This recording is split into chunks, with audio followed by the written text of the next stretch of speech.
شروع اللہ کا نام لے کر جو بڑا مہربان نہایت رحم والا ہے۔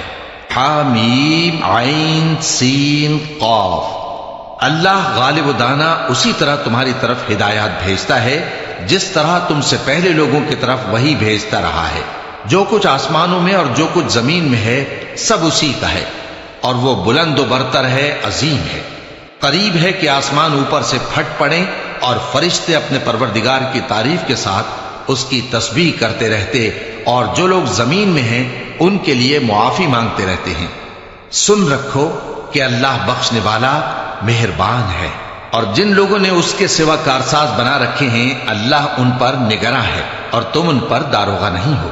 اور اسی طرح ہم نے تمہارے پاس قرآن عربی بھیجا ہے تاکہ تم اس مرکزی شہر یعنی مکے کے رہنے والوں کو اور جو لوگ اس کے ارد گرد رہتے ہیں ان کو خبردار کرو، اور انہیں قیامت کے دن کا بھی جس میں کچھ شک نہیں خوف دلاؤ۔ اس روز ایک فریق بہشت میں جائے گا اور ایک فریق دوزخ میں، اور اگر اللہ چاہتا تو ان کو یعنی تمام انسانوں کو ایک ہی جماعت کر دیتا، لیکن وہ جس کو چاہتا ہے اپنی رحمت میں داخل کر لیتا ہے، اور ظالموں کا نہ کوئی یار ہوگا اور نہ کوئی مددگار۔ کیا انہوں نے اس کے سوا دوسروں کو کارساز بنا لیا ہے؟ سو کارساز تو اللہ ہی ہے، اور وہی مردوں کو زندہ کرے گا، اور وہ ہر چیز پر قدرت رکھتا ہے۔ اور تم لوگ جس بات میں اختلاف کرتے ہو اس کا فیصلہ اللہ کی طرف سے ہوگا۔ یہی اللہ میرا پروردگار ہے، میں اسی پر بھروسہ رکھتا ہوں اور اسی کی طرف رجوع کرتا ہوں۔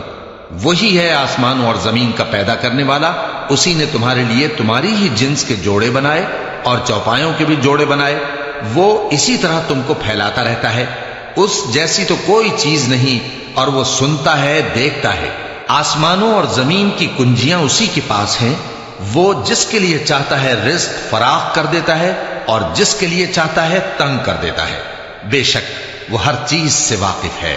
اس نے تمہارے لیے دین کا وہی رستہ مقرر کیا جس کے اختیار کرنے کا نوح کو حکم دیا تھا، اور جس کی اے نبی ہم نے تمہاری طرف وہی بھیجی ہے، اور جس کا ابراہیم اور موسیٰ اور عیسیٰ کو حکم دیا تھا، وہ یہ کہ دین کو قائم رکھنا اور اس میں پھوٹ نہ ڈالنا۔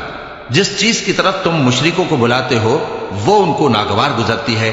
اللہ جس کو چاہتا ہے اپنی بارگاہ میں برگزیدہ کر لیتا ہے، اور جو اس کی طرف رجوع کرے اسے اپنی طرف کے رستے پر چلا دیتا ہے۔ اور وہ لوگ جو الگ الگ ہو گئے تو علم حق آ چکنے کے بعد آپس کی ضد سے ہوئے، اور اگر تمہارے پروردگار کی طرف سے ایک وقت مقرر تک کے لیے بات نہ ٹھہر چکی ہوتی تو ان میں فیصلہ کر دیا جاتا، اور جو لوگ ان کے بعد اللہ کی کتاب کے وارث ہوئے وہ اس کی طرف سے بڑے بھاری شک میں ہیں۔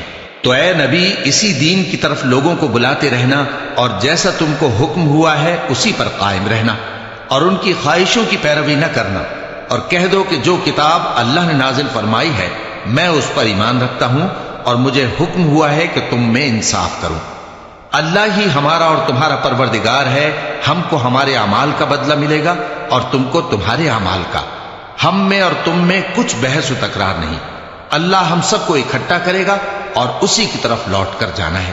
اور جو لوگ اللہ کے بارے میں بعد اس کے کہ اسے مومنوں نے مان لیا ہو جھگڑتے ہیں، ان کے پروردگار کے نزدیک ان کا جھگڑا باطل ہے، اور ان پر اللہ کا غضب ہے اور ان کے لیے سخت عذاب ہے۔ اللہ ہی تو ہے جس نے سچائی کے ساتھ یہ کتاب نازل کی اور عدل و انصاف کی ترازو بھی، اور تم کو کیا معلوم شاید قیامت قریب ہی آ پہنچی ہو۔ جو لوگ اس پر یعنی قیامت پر ایمان نہیں رکھتے وہ اس کے لیے جلدی مچا رہے ہیں، اور جو مومن ہیں وہ اس سے ڈرتے ہیں اور جانتے ہیں کہ وہ یقینی ہے۔ دیکھو جو لوگ قیامت میں جھگڑتے ہیں وہ پرلے درجے کی گمراہی میں ہیں۔ اللہ اپنے بندوں پر مہربان ہے، وہ جس کو چاہتا ہے رزق دیتا ہے، اور وہ زور آور ہے، غالب ہے۔ جو شخص آخرت کی کھیتی کا طالب ہو اس کے لیے ہم اس کی کھیتی میں اضافہ کریں گے، اور جو دنیا کی کھیتی کا طلبگار ہو اس کو ہم اسی میں سے کچھ دیں گے، اور اس کا آخرت میں کچھ حصہ نہ ہوگا۔ کیا ان کے ایسے شریک ہیں جنہوں نے ان کے لیے ایسا دین مقرر کیا ہے جس کا اللہ نے حکم نہیں دیا؟ اور اگر فیصلے کے دن کا وعدہ نہ ہوتا تو ان میں فیصلہ کر دیا جاتا، اور جو ظالم ہیں ان کے لیے درد دینے والا عذاب ہے۔ تم دیکھو گے کہ ظالم اپنے اعمال کے وبال سے ڈر رہے ہوں گے اور وہ ان پر پڑھ کر رہے گا، اور جو لوگ ایمان لائے اور نیک عمل کرتے رہے وہ بہشت کے باغوں میں ہوں گے، وہ جو کچھ چاہیں گے ان کے پروردگار کے پاس موجود ہوگا۔ یہی بڑا فضل ہے، یہی وہ انعام ہے جس کی اللہ اپنے ان بندوں کو جو ایمان لاتے اور عمل نیک کرتے ہیں بشارت دیتا ہے۔ کہہ دو کہ میں اس کا تم سے کچھ صلہ نہیں مانگتا مگر تم کو قرابت کی محبت کا لحاظ تو چاہیے، اور جو کوئی نیکی کرے گا ہم اس کے لیے اس میں ثواب بڑھائیں گے۔ بے شک اللہ بخشنے والا ہے، قدردان ہے۔ کیا یہ لوگ یہ کہتے ہیں کہ پیغمبر نے اللہ پر جھوٹ باندھ دیا ہے؟ اگر اللہ چاہے تو اے نبی تمہارے دل پر مہر لگا دے، اور اللہ جھوٹ کو نابود کرتا ہے اور اپنی باتوں سے حق کو ثابت کرتا ہے۔ بے شک وہ دلوں کی باتوں تک سے واقف ہے، اور وہی تو ہے جو اپنے بندوں کی توبہ قبول کرتا ہے اور ان کے قصور معاف فرماتا ہے، اور جو کچھ تم کرتے ہو وہ جانتا ہے۔ اور جو لوگ ایمان لائے اور عمل نیک کرتے رہے ان کی دعا قبول فرماتا اور ان کو اپنے فضل سے مزید عطا کرتا ہے، اور جو کافر ہیں ان کے لیے سخت عذاب ہے۔ اور اگر اللہ اپنے سب بندوں کے لیے رزق میں فراخی کر دیتا تو وہ زمین میں فساد کرنے لگتے، لیکن وہ جس قدر چاہتا ہے اندازے کے ساتھ نازل کرتا ہے۔ بے شک وہ اپنے بندوں کو جانتا ہے، دیکھتا ہے، اور وہی تو ہے جو لوگوں کی نا امید ہو جانے کے بعد مے برساتا اور اپنی رحمت یعنی بارش کی برکت کو پھیلا دیتا ہے، اور وہ کارساز ہے، لائق حمد و ثنا ہے۔ اور اسی کی نشانیوں میں سے ہے آسمانوں اور زمین کا پیدا کرنا اور ان جانوروں کا جو اس نے ان میں پھیلا رکھے ہیں، اور وہ جب چاہے ان کے جمع کر لینے پر قادر بھی ہے۔ اور جو مصیبت تم پر واقع ہوتی ہے سو تمہارے اپنے کرتوتوں سے، اور وہ بہت سے گناہ تو معاف کر دیتا ہے۔ اور تم زمین میں اللہ کو عاجز نہیں کر سکتے، اور اللہ کے سوا نہ تمہارا کوئی دوست ہے اور نہ مددگار۔ اور اسی کی نشانیوں میں سے سمندر میں چلنے والے جہاز ہیں، پہاڑوں جیسے۔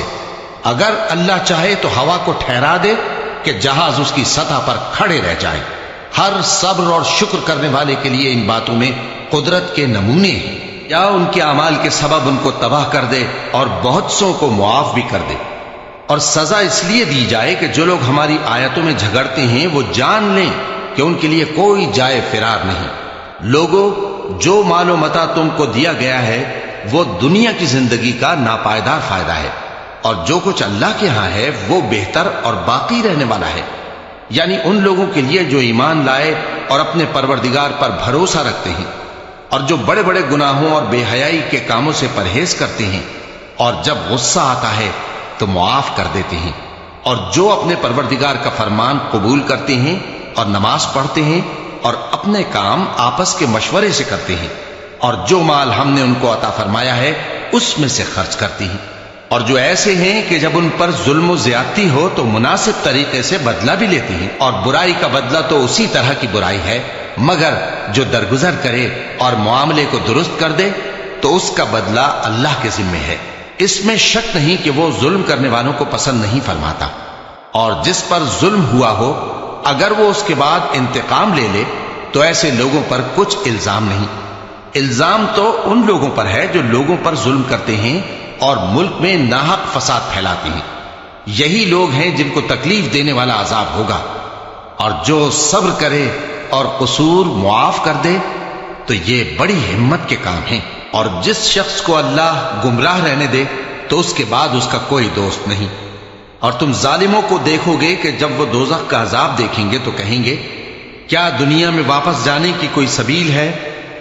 اور تم ان کو دیکھو گے کہ دوزخ کے سامنے لائے جائیں گے، ذلت سے عاجزی کرتے ہوئے چھپی نگاہ سے دیکھ رہے ہوں گے، اور مومن لوگ کہیں گے کہ گھاٹے میں رہنے والے تو وہ ہیں جنہوں نے قیامت کے دن اپنے آپ کو اور اپنے گھر والوں کو خسارے میں ڈالا۔ دیکھو کہ بے انصاف لوگ ہمیشہ کے دکھ میں پڑے رہیں گے، اور اللہ کے سوا ان کے کوئی دوست نہ ہوں گے کہ اللہ کے سوا ان کو مدد دے سکیں، اور جس کو اللہ گمراہ رہنے دے اس کے لیے ہدایت کا کوئی رستہ نہیں۔ ان سے کہہ دو کہ قبل اس کے کہ وہ دن جو ٹلے گا نہیں اللہ کی طرف سے آ موجود ہو، اپنے پروردگار کا حکم قبول کر لو۔ اس دن تمہارے لیے نہ کوئی جائے پناہ ہوگی اور نہ تم سے گناہوں کا انکار ہی بن پڑے گا۔ پھر اگر یہ منہ پھیر لیں تو ہم نے تم کو ان پر نگہبان بنا کر نہیں بھیجا، تمہارا کام تو صرف احکام کا پہنچا دینا ہے۔ اور جب ہم انسان کو اپنی رحمت کا مزہ چکھاتے ہیں تو وہ اس سے خوش ہو جاتا ہے، اور اگر ان کو انہی کے اعمال کے سبب کوئی سختی پہنچتی ہے تو سب احسانوں کو بھول جاتا ہے۔ بے شک انسان بڑا ناشکرا ہے۔ تمام بادشاہت اللہ ہی کی ہے، آسمانوں کی بھی اور زمین کی بھی۔ وہ جو چاہتا ہے پیدا کرتا ہے، جسے چاہتا ہے بیٹیاں عطا کرتا ہے اور جسے چاہتا ہے بیٹے بخشتا ہے، یا ان کو بیٹے اور بیٹیاں دونوں عنایت فرماتا ہے، اور جس کو چاہتا ہے بے اولاد رکھتا ہے۔ وہ تو جاننے والا ہے، قدرت والا ہے، اور کسی آدمی کے لیے ممکن نہیں کہ اللہ اس سے بات کرے مگر وحی کے ذریعے یا پردے کے پیچھے سے، یا کوئی فرشتہ بھیج دے تو وہ اللہ کے حکم سے جو اللہ چاہے القا کرے۔ بے شک وہ بلند و برتر ہے، حکمت والا ہے۔ اور اسی طرح ہم نے اپنے حکم سے تمہاری طرف روح القدس کے ذریعے سے قرآن بھیجا ہے۔ تم نہ تو کتاب کو جانتے تھے اور نہ ایمان کو، لیکن ہم نے اس کو نور بنایا ہے کہ اس سے ہم اپنے بندوں میں سے جس کو چاہتے ہیں ہدایت کرتے ہیں۔ اور بے شک اے نبی تم سیدھا رستہ دکھاتے ہو، یعنی اس اللہ کا رستہ جو آسمانوں اور زمین کی سب چیزوں کا مالک ہے۔ اگر ہماری اسلامی ویڈیو پسند آئی ہو تو ہمارا چینل لائک شیئر سبسکرائب کریں، فالو کریں، بیل آئیکن ضرور دبائیں تاکہ ہماری اچھی ویڈیو آپ کو ملتی رہیں۔ بہت بہت شکریہ۔